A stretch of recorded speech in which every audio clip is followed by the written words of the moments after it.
بالله من الشيطان الرجيم بسم الله الرحمن الرحيم وبه نستعين وهو خير المعين صلى الله على سيدنا محمد وآله الطاهرين اللهم صل على محمد وآل محمد. ہماری گفتگو بدایت الحکمہ میں موضوع علم حکمت الہی و فلسفہ الہی سے بھرپور تھی. آپ کی خدمت میں گزشتہ درس میں یہ بیان کیا گیا کہ موضوع علم کسے کہتے ہیں، اور جب یہ تعین ہمارے لیے ہو گئی کہ علماء اس کے اوپر متفق ہیں کہ وہ محمولات جو اپنے موضوعات کے اوپر بدون واسطہ حمل ہوتے ہیں وہ تمام کے تمام محمولات وہ عرض ذاتی کہلائیں گے، اور عرض ذاتی سے تعین ہوتی ہے موضوع کی. موضوع اور علم میں آپس میں ایک گہرا تعلق پایا جاتا ہے کہ یہ ہم پیچھے ایک بحث پڑھ چکے ہیں. انشاءاللہ تعالی آج اس بحث کو اختتام دیں گے کیونکہ بقیہ انشاءاللہ تعالی کتب میں اس کی تفصیل آئے گی. کسی بھی علم میں موضوع کو جاننے کے لیے 3 سوال کا ابھارنا ضروری ہے، 3 سوالوں کو، لیکن ہم ادھر ان 3 سوالوں سے اب بحث نہیں کریں گے. کلن جو ابھی تک بحث کر چکے ہیں اس کو جمع کیا جا رہا ہے آپ کی خدمت میں کہ ان 3 سوالوں کے ذیل میں آپ نے اس موضوع علم کی بحث کو مطرح کرنا ہے اور اس کو مطالعے کی کوشش کرنی ہے. پہلا ہے کہ کیا ہر علم کا ایک خاص موضوع ہوتا ہے؟ پہلا سوال کیا ہے، کیا ضروری ہے کہ ہر علم کا ایک خاص موضوع ہو؟ اب اس کے اوپر اقوال ہیں مختلف، بعض کہتے ہیں ضروری ہے، بعض کہتے ہیں ضروری نہیں ہے، اور محقق رائے یہ ہے، یعنی محقق رائے یہ ہے، تحقیق شدہ رائے ضروری نہیں ہے. لیکن میرا سوال کیا ہے، ہر علم کا ایک خاص موضوع ہے. دوسرا سوال، کیا علوم میں ایک دوسرے سے تمیز اور جدائی موضوعات کی وجہ سے ہوتی ہے؟ دوسرا سوال واضح ہے آپ کے لیے، علوم میں ایک دوسرے سے علوم کی جدائی، علم صرف، علم نحو سے علم نحو، علم فلسفہ، علم کلام، اگر یہ سب الگ الگ علوم ہیں تو یہ علوم کس بنیاد پہ ایک دوسرے سے جدا ہوتے ہیں؟ 2 نظریات ہیں. آیا موضوعات کی بنیاد پہ ایک دوسرے سے جدا ہوتے ہیں یا اغراض و غایات کی بنیاد پہ ایک دوسرے سے جدا ہوتے ہیں؟ یہ 2 ہمارے پاس نظریات پائے جاتے ہیں. بس ہمارے پاس پہلی بات کیا آئی، سوال، کیا ہر علم کا ایک موضوع ہونا ضروری ہے؟ ایک موضوع خاص موضوع خاص. دوسرا، علوم ایک دوسرے سے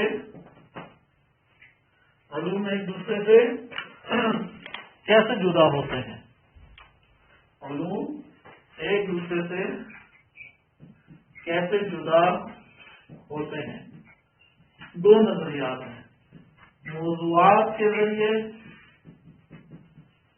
یعنی ہر علم کا ایک جدا موضوع ہے جس کی بنا پر وہ علم دوسرے علم سے جدا ہو جاتا ہے. دوسرا نظریہ، اغراض و غایات کی وجہ سے.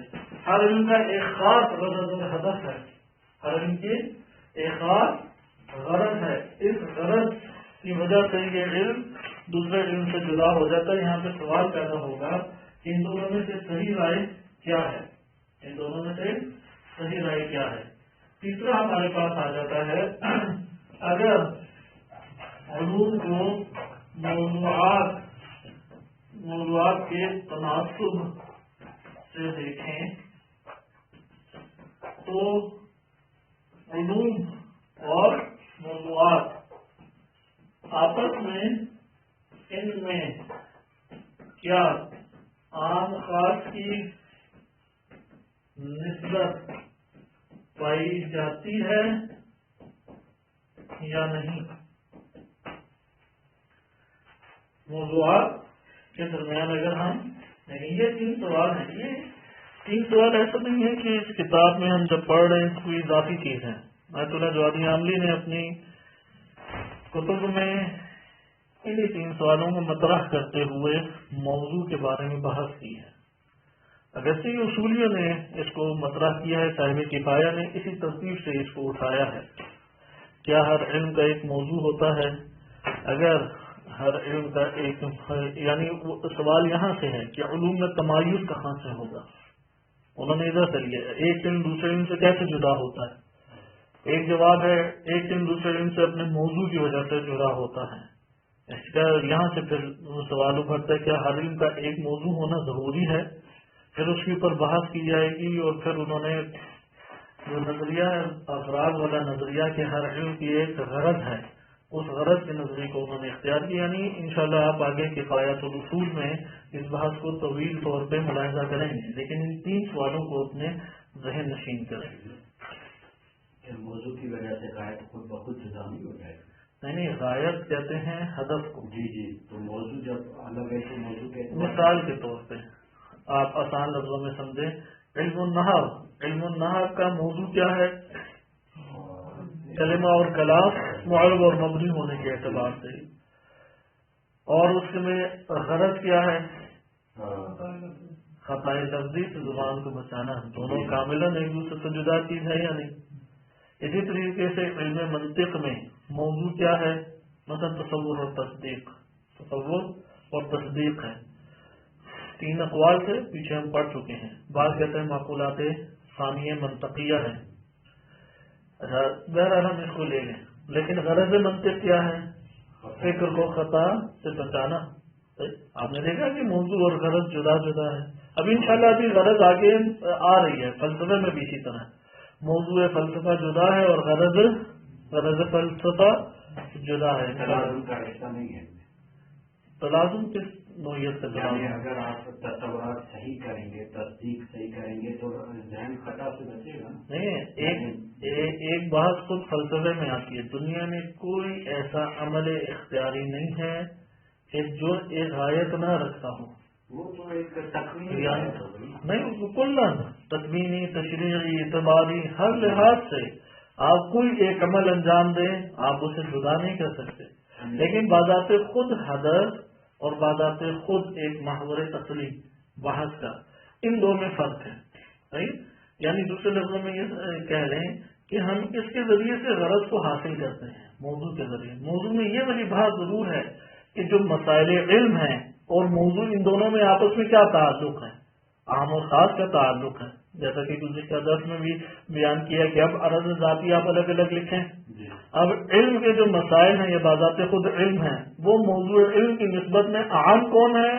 موضوع عام ہے. تو یہ والی ابحاث آتی ہیں اسرائیل میں. یعنی ایک لمحہ فکریہ اس جگہ پہ دینا مقصود ہے، اس بحث کے اندر داخل ہونا مقصود نہیں ہے کہ یہ والی بحث ہمارے لیے اہم ابحاث میں سے ہے اور اس کے سیدھا سیدھا ہم نکات نوٹ کرتے جائیں اور آگے جا کے یہ ہم کو ایک اہم فائدہ دے گی. مثال کے طور پہ اب ہم موضوع کی بحث کو اگر منظم کرنا چاہیں تو کیسے آغاز کریں؟ آغاز ہم اگر اس طرح سے کریں تو بہتر صورت ہے کہ آیا ہر علم کا ایک موضوع خاص ہوتا ہے یا نہیں ہوتا.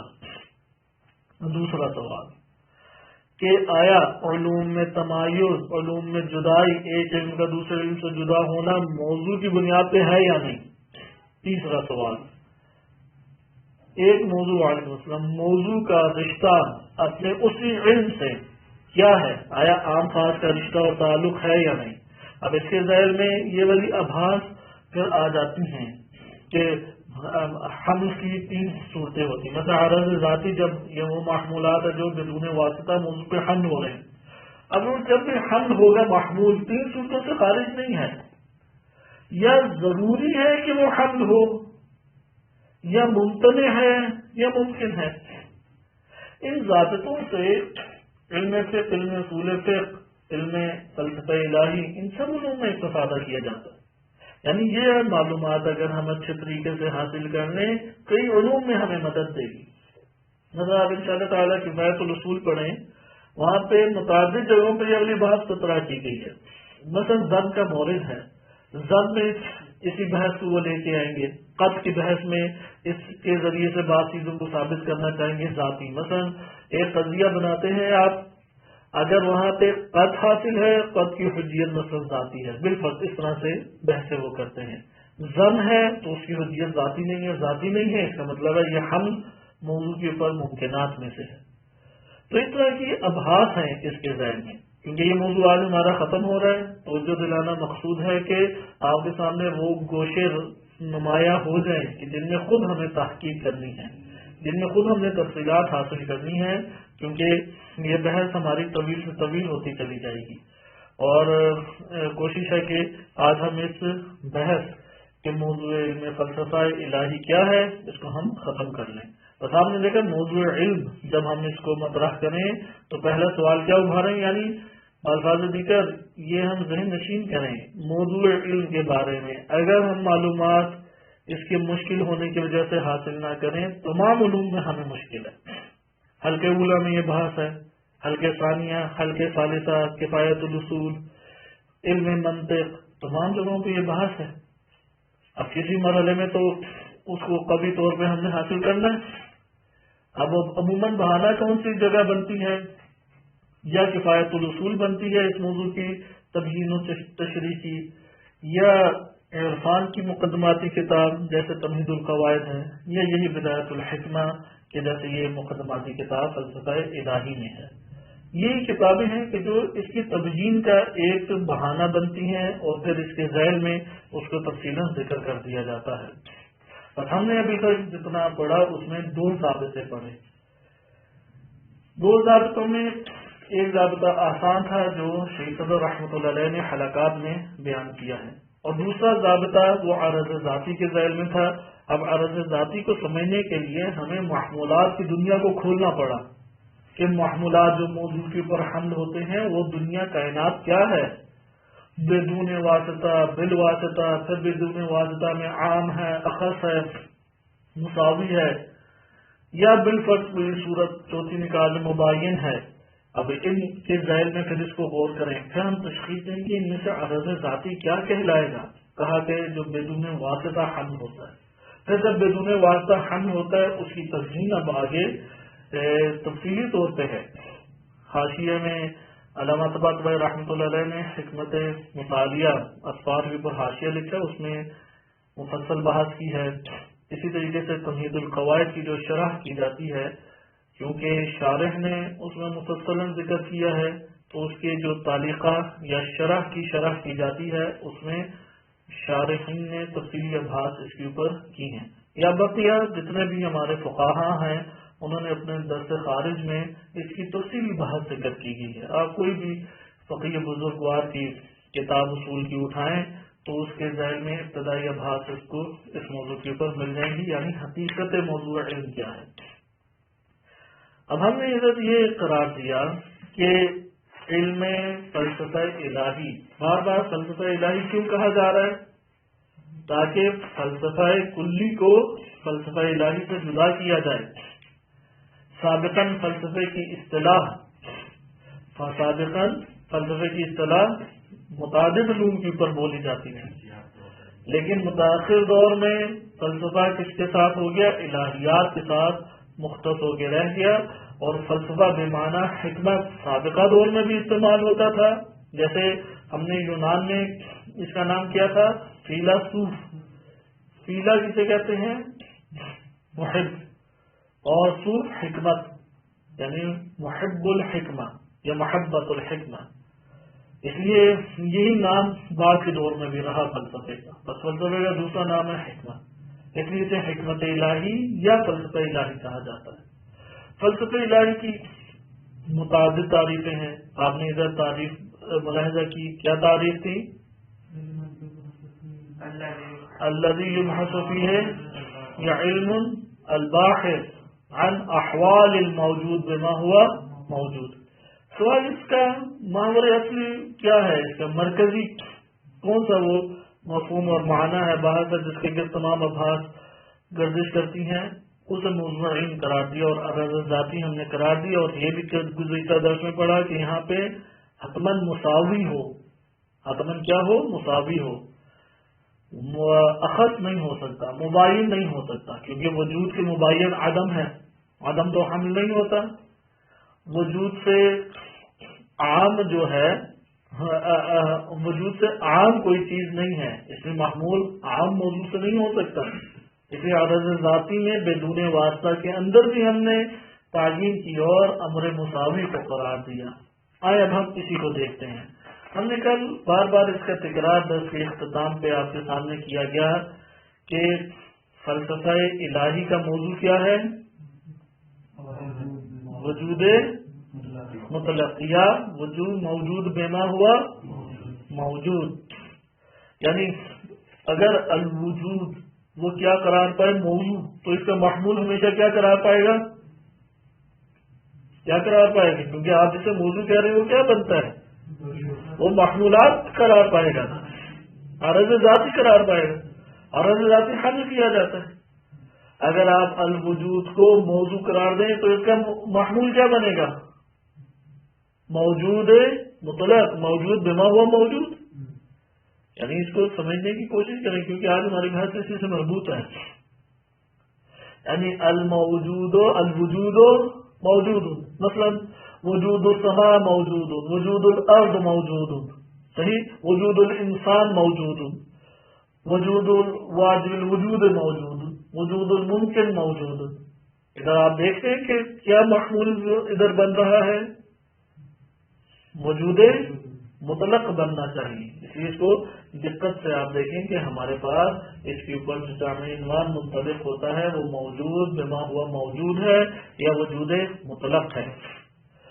اس جگہ پہ دو نظر پائی جاتی ہیں علماء میں، فلسفہ الہی، کیونکہ فلسفہ الہی علم عرفان سے قضایا میں بہت ساری جگہوں پہ مشابہ بن جاتا ہے، جدائی بھی ہے آپس میں لیکن مشابہ بن جاتا ہے، کیونکہ ملا صدر رحمۃ اللہ علیہ ان کا یہ ادعا تھا کہ قرآن یعنی قرآن اور روایات اہل بیت علیہ السلام اور برہان سے کیا مراد ہے؟ یہی فلسفہ بحثی اور عرفان، یہ تینوں کیا ہیں؟ متحد ہیں، ایک ہیں، ہدف کے اعتبار سے، غرض کے اعتبار سے، کلام کے اعتبار سے، معنی کے اعتبار سے ان میں کوئی بھی آپس میں فرق نہیں ہے۔ فرق کیا ہے؟ اسلوب کا فرق ہے، لہٰذا یہ پہلو ہمیں اجاگر دکھائی دینا چاہیے۔ بعض اس صحت سے ان چیزوں کا جائزہ لیتے ہیں۔ فلسفہ الہی کو یا حتیٰ کہ علم کلام جو بعد میں متاثرین آئے ہیں اور انہوں نے تجدید العقائد کی یا تجدید الاعتقاد کی شرح کی ہے، اس میں علم کلام کا موضوع قرار دیا ہے علم الہی مطلق۔ یہ لفظ آپ کو نظر آئے گا تو علم عرفان نظر آئے گا۔ علم عرفان کا موضوع کیا ہے؟ یعنی علم عرفان بذات خود کیا ہے؟ علم الہی مطلق ہے بذات خود۔ اب اس جگہ پہ موضوع کے اوپر آپ ڈسکس کریں۔ فلسفہ الہی میں بھی در حقیقت اصل ہم کیا پڑھ رہے ہیں؟ اللہ سبحانہ و تعالی کے وجود اور اس کی صفات، اول سے آخر تک بنیادی ترین چیز یہی ہے۔ بنیادی ترین چیز آپ بدایت الحکمہ نہایت الحکمہ، اب وہاں پہ اصطلاحات ہیں سمجھانے کے لیے، بعض قواعد ہیں، لیکن ان اصطلاحات کے ماورا و ان قواعد کے ماورا جس ہستی کی بات چیت کی جا رہی ہے وہ فقط ایک ذات ہے، وہ اللہ سبحانہ و تعالی ہے، واجب الوجود ہے، اس کی بات چیت کی جا رہی ہے۔ لہذا بالخصوص اس سے بات چیت کے لیے تو الہیات بالمعنی اخذ کے عنوان سے کرتے ہیں۔ مثال کے طور پہ انشاءاللہ بھی آپ بدایت الحکمہ میں اسی پہلی فصل میں ہی آپ پڑھیں گے وجود کے اوصاف یا احوال، آپ اس میں پڑھیں گے، آپ دیکھیں گے کہ ہم وجود کو منزہ کرتے جا رہے ہیں چیزوں سے، مثلا ثابت کریں گے کہ یہ مفہوم بدیہی ہے، جس سے روشن پر کوئی مفہوم ہی نہیں ہے کہ اسے ثابت کرنا پڑے، یا اس کے بعد آپ آگے جا کے اس میں ملاحظہ کریں گے کہ وجود ہے اس میں تکرر نہیں ہے، یا وجود ہے وہ وجود صرف ہے، یا اس طرح سے اوصاف ہیں کہ عدم اور وجود ایک جگہ جمع نہیں ہو سکتے، ماہیت جدا ہے کاملا، اصالت الوجود ہے، وجود اور ماہیت میں فرق ہے، یہ ساری اس طرف لے کے جا رہے ہیں کہ یہ فلسفہ الہی بیان کرے وجود کا حقیقی اطلاق فقط اللہ سبحانہ و تعالیٰ کے اوپر ہوتا ہے، یہاں پہ وہ عرفان کے قریب اور مشابہ ہونا شروع ہو جاتا ہے۔ اس لیے ان شاء اللہ تعالیٰ بھی آپ آگے دیکھیں گے کہ وجود جب ہم کہتے ہیں مثلا حکمت مطالعہ میں تو آشکار کہا، آشکار طور پہ کہ جب وجود کہا جائے اس سے مراد ہے ذات باری تعالیٰ۔ اب اس کو سمجھنے کے لیے بدایت الحکمہ و نہایت الحکمہ لکھی گئی ہے، لیکن ایک عام طریقے سے چلتے ہیں تاکہ آہستہ آہستہ اسی کائنات اور اختلاف اللیل والنہار یا اللہ تعالیٰ نے جو خلقت آسمان و زمین کی رکھی ہے اس پہ غور و فکر کرتے ہوئے ہم اللہ سبحانہ و تعالیٰ تک پہنچے اور انہیں آیات و نشانیاں قرار دیں۔ آئے اب ہم دیکھیں موضوع فلسفہ الہی کیا قرار پایا۔ معروف کو جو مصنف نے اختیار کیا ہے سید طباطبائی رحمۃ اللہ علیہ نے، وہ ہے وجود مطلق یا موجود بما ہوا موجود۔ اس جگہ پہ بیان کرنا ضروری ہے علم عرفان۔ علم عرفان یعنی عرفان کاٹ دیں علم الہی، اللہ کے متعلق علم عرفان، کیونکہ وہ براہ راست اللہ کے بارے میں گفتگو کرتا ہے، اللہ سبحانہ و تعالیٰ کے بارے میں، جبکہ علم فلسفہ وہ اصطلاحات کے پیکر میں گفتگو کر رہا ہوتا ہے اور آہستہ آہستہ اس طرف پہنچتا ہے، لیکن علم عرفان وہ آغاز سے ہی اللہ سبحانہ و تعالیٰ سے گفتگو کرتا ہے۔ علم عرفان کا موضوع کیا ہے؟ ادھر وہ کہتے ہیں علم عرفان کا موضوع ہے مطلق وجود، اور فلسفہ الہی کا موضوع کیا ہے؟ وجود مطلق۔ علم عرفان کا علم عرفان اسلامی کا موضوع کیا ہے؟ مطلق وجود، اور فلسفہ الہی کا موضوع کیا ہے؟ وجود مطلق۔ سوال یہاں پہ پیدا ہوگا ان دونوں میں کوئی فرق ہے یا فرق نہیں ہے؟ صحیح سوال، ان دونوں میں کوئی فرق ہے یا فرق نہیں؟ اگر فرق ہے تو الگ الگ علم ہے، اگر فرق نہیں ہے تو یہ اسلوب کا فقط ایک اختلاف ہے۔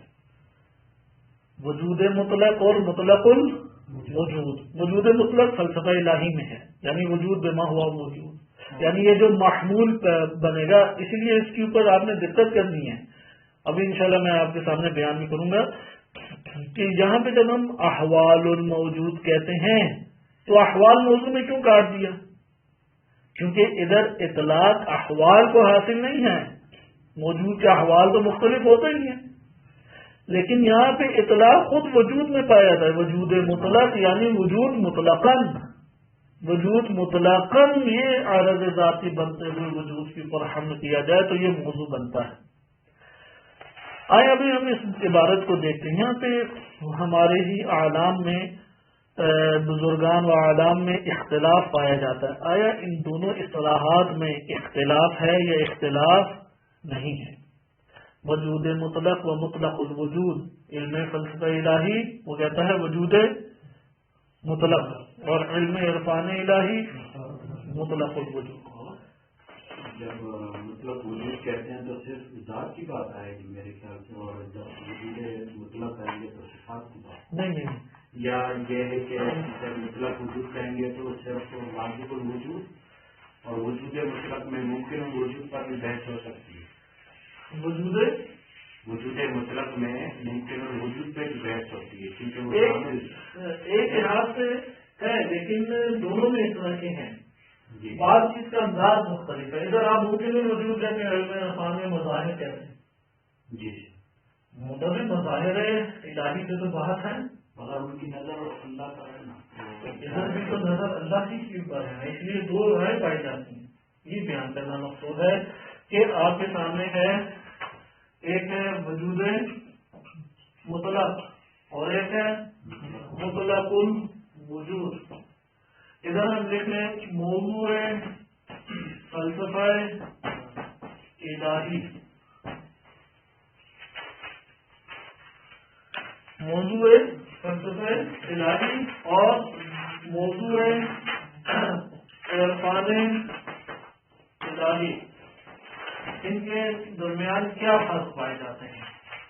پہلا فرق آپ نے دیکھا، ایک اور یہ ہے کہ کوئی فرق نہیں ہے، جس طرح سے معروف عالم دین آیت اللہ سیادی کے معروف عالم دین ہیں، وہ بیان کرتے ہیں کہ ان دونوں میں کوئی فرق نہیں ہے، انہوں نے جو بیان کیا ہے وہ تین چار نکات ہیں. پہلا نقطہ نوٹ کریں کہ جو انہوں نے ذکر کیا ہے کہ محمولات بھی ہیں فلسفہ الہی میں. ہم جو پہلی رائے ہم کیا پڑھ رہے ہیں، فرق نہیں ہے. دوسری رائے انشاءاللہ تعالی آپ کے سامنے بیان کی جائے گی. پہلی رائے یہ ہے کہ مطلق الوجود و وجود مطلق، اس میں کوئی فرق نہیں ہے. محمولات وجود سے خارج نہیں ہو سکتے. ہم علم فلسفہ الہی میں جن کو محمولات یا عارض ذاتی قرار دیں اور ان کو ہم موضوع کے اوپر حمل کریں، وہ وجود سے خارج ہوں گے؟ نہیں ہو سکتے، بلکہ وہ وجود کی طرف ہی لوٹتے ہیں. ضروری ہے کہ وہ محمولات کس طرف لوٹیں؟ وجود کی طرف. یہ محمولات یا وجود کے مساوی ہیں یا اخص ہیں. یہ نقطہ کل ہم پڑھ چکے ہیں. اچھا، اب آئیں. بعض نے موضوع موجود مطلق کہا ہے اور بعض نے موضوع مطلق وجود کہا ہے. بیان فرماتے ہیں ان دونوں میں کوئی آپس میں منافات نہیں ہے، دونوں میں ٹکراؤ نہیں ہے. فلسفہ الہی کا موضوع مطلق وجود قرار دیں یا وجود مطلق قرار دیں، ایت اللہ فیاضی کے نزدیک دونوں میں کوئی فرق نہیں ہے. اچھا، وہ کیا بیان، کیونکہ وجود مطلق سے اب بیان کرتے ہیں آگے. وجود مطلق سے کبھی مراد کیا لیا جاتا ہے؟ وجود بشرط اطلاق ہوتا ہے، جس کو انشاءاللہ تعالیٰ اگلے درس میں آپ کو تبیین کی جائے گی صرف اس نقطے کی. ابھی بس سنیں تاکہ یہ بلا مورد ہمارا ختم ہو جائے. وجود بشرط اطلاق ہوتا ہے، یعنی موجود عینی جس کی نہ کوئی حد ہے اور نہ وہ کسی قید سے مقید ہے اور نہ ہی وجود اور عدم سے مرکب ہے. کیا ہے؟ موجود ہے بشرط اطلاق مطلقاً، یعنی وجود مطلق. بشرط اطلاق کیا مطلب؟ یہ موجود جس سے ہم فلسفہ الہی میں بحث کر رہے ہیں، یہ نہ کسی قید سے مقید ہے، نہ کسی حد سے مقید ہے اور نہ عدم سے مقید ہے. یعنی کوئی قید آپ نہیں لے کے آئیں گے. اس کو کیا کہہ دیا جاتا ہے؟ بشرط اطلاق. وجود بشرط اطلاق. اور کبھی اس سے مراد موجود لا بشرط مقسمی لے لیا جاتا ہے. انشاءاللہ اس کی ترجیح ہوگی. یعنی طبیعت موجود جو وجہ کلی کے طور پہ ماخوذ ہے. ہم نے اصلاً اطلاق بھی نہیں دیکھنا. لا بشرط مقسمی کسے کہتے ہیں کہ اصلاً ہم نے ابھی کہا نا موجود بشرط اطلاق. آپ بشرط اطلاق بھی نہ دیکھیں، موجود بما ہوا موجود، بس موجود کو دیکھیں، لیکن کس طور پہ دیکھیں؟ بشرط اطلاق نہ دیکھیں. اس کو کہتے ہیں مطلق وجود. بال حاضر دیکھنا. اگر ہم وجود مطلق قرار دیں نا، ہمارے پاس ہم یہ بحث پیچھے پڑھ چکے ہیں حلقات میں. ماہیت، اس کی 3 قسمیں ہوتی ہیں. ماہیت کی 3 قسمیں ہیں. ایک ہے بشرط شیء، ایک ہے بشرط لا، اور ایک ہے لا بشرط. اور ماہیت جو مقسم بن رہی ہے یہ بھی ہے لا بشرط، لیکن اس کو قسمی کہہ دیا جاتا ہے کیونکہ یہ قسم میں ہے، اور اس کو مقسمی کہہ دیا جاتا ہے. یہاں پہ آپ وجود ماہیت کی جگہ وجود لکھتے ہیں کہ وجود کا جب ملاحظہ کیا جائے، وجود کبھی شے کی قید کے ساتھ ہے، کبھی نہ ہونے کی قید کے ساتھ ہے، اور کبھی لا بشرط قسمی ہے. اس کو کہتے ہیں وجود مطلق یا وجود موجود بما ہوا موجود، یا اس کو کیا دیا جاتا ہے موجود بشرط اطلاق. یعنی بشرط اطلاق سے کیا مراد ہے؟ نہ بشرط شیء ہے اور نہ بشرط لا ہے. اس کو کیا دیا جاتا ہے؟ بشرط اطلاق. اور یہ جو مقصدی ہے اس کو کہا جاتا ہے مطلق وجود. اسے کیا دیا جاتا ہے؟ مطلق وجود. اگر اس تبیین کے طور پہ دیکھیں تو یہاں پہ آپ نے دیکھا کہ ایک دفعہ بحث کیا کی جا رہی ہے لا بشرط قسمی. انشاءاللہ ابھی صرف آپ اس تعبیر کی حد تک یاد رکھیں کہ کل اگلے درس میں آپ کے لیے مثالوں سے واضح کیا جائے گا مختصر طور پہ، اور پھر آگے ہم چلیں گے. ایک دفعہ لا بشرط مقسمی اور ایک دفعہ لا بشرط قسمی. جب ہم کہتے ہیں مطلق وجود، اس سے کیا مراد ہے؟ لا بشرط مقسمی. اور جب کہتے ہیں وجود مطلق لا بشرط قسمی، ان میں کیا مراد ہے انشاءاللہ تعالیٰ اس کو ہم دیکھتے ہیں. یہاں پہ آیت اللہ فیاضی کہتے ہیں کہ فلسفہ الہی میں جب ہم بحث کر رہے ہوتے ہیں تو موجود کو کبھی ہم لا بشرط مقسمی کے طور پہ ملاحظہ کرتے ہیں اور کبھی ہم لا بشرط قسمی کے طور پہ ملاحظہ کرتے ہیں. اس لیے فرق نہیں پڑتا آپ لا بشرط مقسمی کے طور پہ اسے ملاحظہ کریں یا لا بشرط قسمی کے طور پہ ملاحظہ کریں، ہر دو صورتوں میں ملاحظہ اسے کیا جا سکتا ہے. اور یہاں پہ البتہ مصنف کی کیا مراد ہے؟ موجود مطلق یعنی کیا مطلب؟ لا بشرط قسمی مصنف کی مراد یعنی موجود بما ہوا موجود مراد ہے.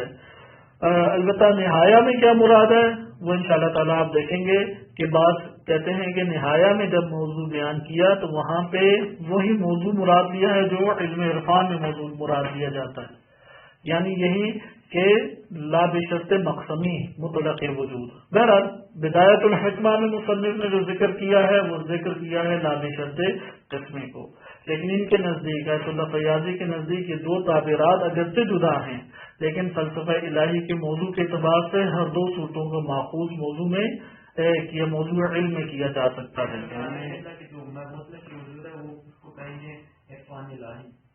ہاں وہ جو اوپر ہے مطلق وجود وہ موضوع کس کا ہے؟ علم عرفان الہی کا. ابھی یہ آئے گا فرق ابھی کیا ہے ان میں تشریحاً بعد میں آئے گا کیونکہ آج فروق آپ کے سامنے بیان کیے جائیں تاکہ یہ بات ہمارے لیے بند ہو جائے. نہیں اصل معنی میں فرق ہے، اصل معنی میں تو فرق ہے انشاءاللہ یہ آئے گا مثالوں سے میں آپ کے سامنے بیان کروں گا. ان کے نزدیک دونوں کو عرض ذاتی کے طور پہ اخذ کیا جا سکتا ہے، عرض ذاتی کے طور پہ. احوال موجود مطلق یعنی ادھر اطلاق سے ہماری کیا مراد ہے؟ جب ہم اطلاق کہیں گے یعنی کلی طور پہ، یہاں پر اطلاق احوال موجود یعنی دیکھیں دونوں عبارتوں میں فرق کرنا ہے آپ نے. ایک دفعہ ہے وجود مطلق یعنی اطلاق کس میں پایا جاتا ہے؟ وجود.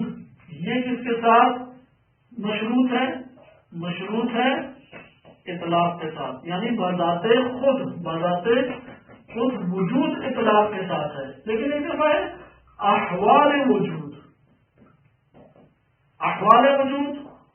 مطلقاً یعنی اطلاق کس کے لیے ہے؟ احوال کے لیے. کس کے لیے ہے؟ یہاں پہ یہ شاید پائے اطلاق سے ہماری مراد ہے کلی طور پہ. اب یہاں پہ سوال پیدا ہوتا ہے جب آپ کہتے ہیں وجود مطلق، یہاں پر اطلاق کو جو مقید کیا گیا ہے یعنی یہاں پہ اطلاق کی جو قید لگائی گئی ہے یا مشروط کیا گیا ہے، یہاں پہ وجود کو مشروط کیا گیا یا احوال موجود کو مشروط کیا گیا؟ احوال کو نہیں کیا گیا وجود. اس لیے آپ نے تاریخ کیا پڑھی ہے علم فلسفہ کی؟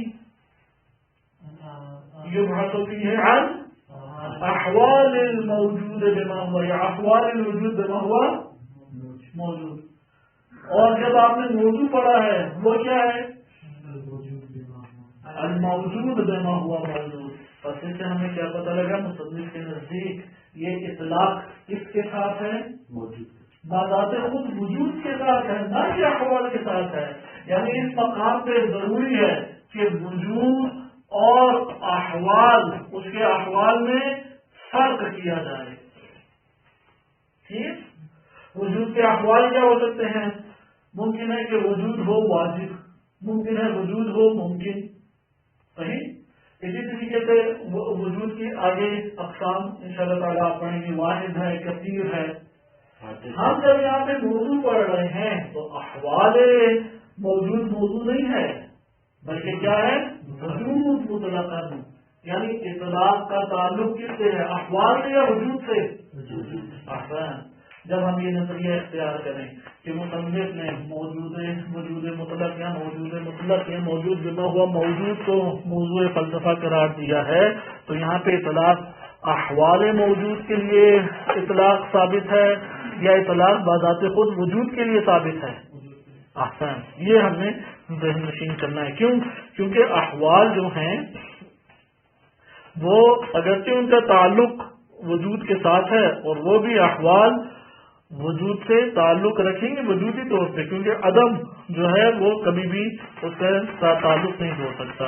بس ایک رائے آپ نے اس میں بڑی دوسری رائے دیکھی.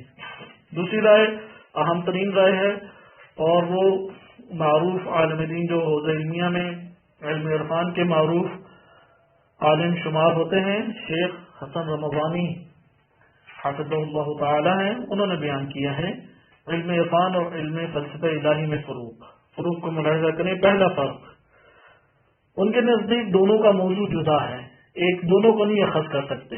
ان کے نزدیک ایک ہی اخذ ہوگا موضوع کے طور پہ. فلسفہ الہی کا موضوع ہے وجود مطلق جو سید طباطبائی طوئی رحمۃ اللہ علیہ نے نظر اختیار کی ہے، اور عرفان کا موضوع ہے مطلق وجود.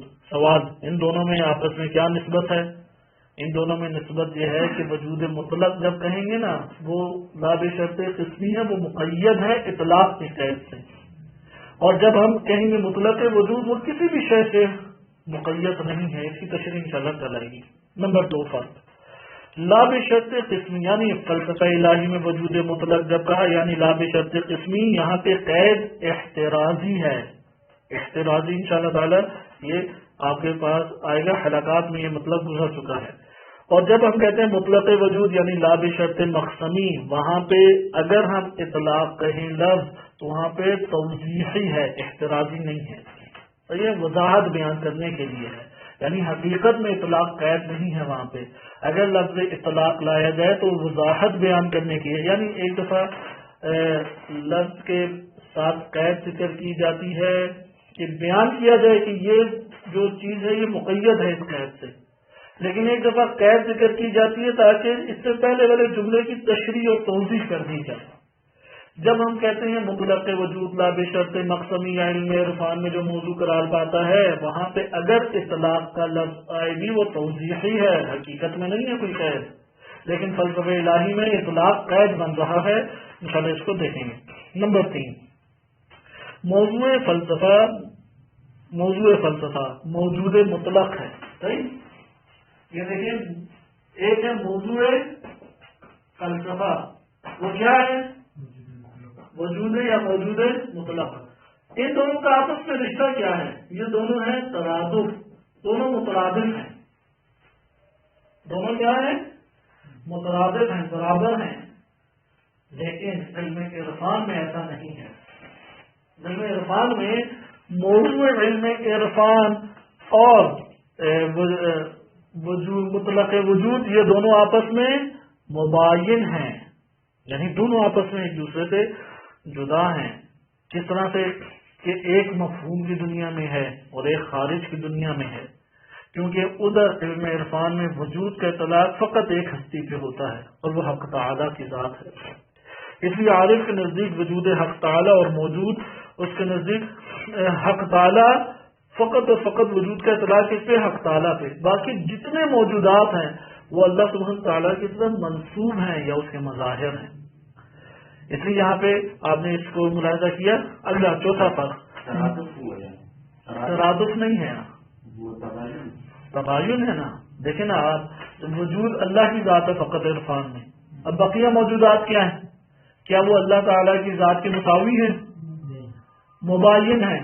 مباین ہیں کیونکہ اللہ کی ذات وہ حق ہے اور حقیقت ہے.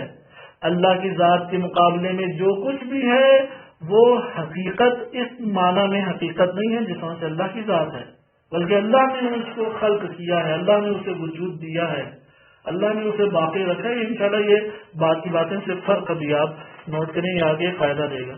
موضوع فلسفہ الہی کا موضوع معقول ثانیہ میں سے آتا ہے. معقولات ثانیہ میں سے ایک مفہوم ہے، یعنی یہ معقولات مفہوم فلسفہ الہی کا جو موضوع ہے وہ کہاں پہ ہے؟ ذہن میں. بعد میں خارج میں منطبق ہوتا ہے، لیکن کہاں پہ؟ ذہن میں. لیکن موضوع علم عرفان وہ براہ راست خارج میں متحقق ہے. نہیں وجود مفہوم وجود مفہوم ماحولی دونوں کے دونوں معقولات ثانیہ فلسفیہ میں سے ہیں. انشاءاللہ تعالی اس کی بھی تبیین آگے آئے گی آپ کے لیے. اچھا اگلا فرق دیکھیں. موضوع فلسفہ الہی وہ مفہوم ذہنی کے طور پہ عمومیت رکھتا ہے. مفہوم ذہنی کے طور پہ عمومیت رکھتا ہے. موضوع عرفان الہی وہ خارج میں عینی طور پہ عمومیت رکھتا ہے، جس کو اصطلاح عرفانی میں کہتے ہیں عموم سعی عینی. یعنی یہ دیکھیں عموم سعی عینی کی تشریح انشاءاللہ آپ لوگ خود ملاحظہ کریں گے، لیکن یہ فرق ہے ہمارے پاس. اس سے اگلا فرق دیکھیں. موضوع فلسفہ الہی مفہوم کلی ہے جس کے متعدد مصادیق ہیں. مثلا مفہوم فلسفہ ہے نا، یہ کیا ہے؟ ایک مفہوم ذہنی ہے، کلی ہے، اس کے کئی مصادیق ہیں. ان میں سے یعنی کئی حصے ہیں. ایک حصہ واجب ہے، باقی سارے حصے کیا ہیں؟ ممکن. اس تقسیم کے ساتھ ہے. ٹھیک. مفہوم کلی ہے جس کے متعدد مصادیق حصت وجودی ہیں. ایک حصہ واجب ہے اور واجب الوجود، اور بقیہ حصص کے ممکن الوجود. جبکہ موضوع عرفان فقط ایک حقیقت ہے جس کو کہتے ہیں حقیقت شخصیہ واحدہ. جس کا نام ہے حقیقت شخصیہ واحدہ. کس طرح سے کہ بالوحدہ الحق الحقیقیہ. یہ ہمارے پاس ایک علم عرفان کے حوالے سے آ جاتا ہے. یعنی دوسرے لفظوں میں ہے آسان زبان میں تو علم عرفان میں ایک ذات وجود حقیقی ہے، بقیہ جتنے بھی ہیں وہ مظاہر ہیں. جتنے بھی ہیں وہ کیا ہیں؟ اس ذات حقیقی کے مظاہر اور اس کی طرف منسوب ہیں. اور فلسفے میں تو ایک مفہوم کلی ہے جو کئی مصادیق ہیں، ان میں سے ایک مصداق واجب الوجود ہے اور بقیہ مصادیق ممکن الوجود ہیں. آخری فرق دیکھیں. موضوع فلسفہ نفس وجود مطلق ہے، جبکہ موضوع عرفان مطلق وجود ہے جو ایک عنوان ہے، جو ایک حقیقت کی طرف اشارہ کرتا ہے. یہ جو ہے نا انہوں نے اصل میں اصول فقہ کی اصطلاحات کو اٹھائے. عنوان مشیر الیہ ہے، یہ بھی اصول فقہ کی اصطلاح ہے.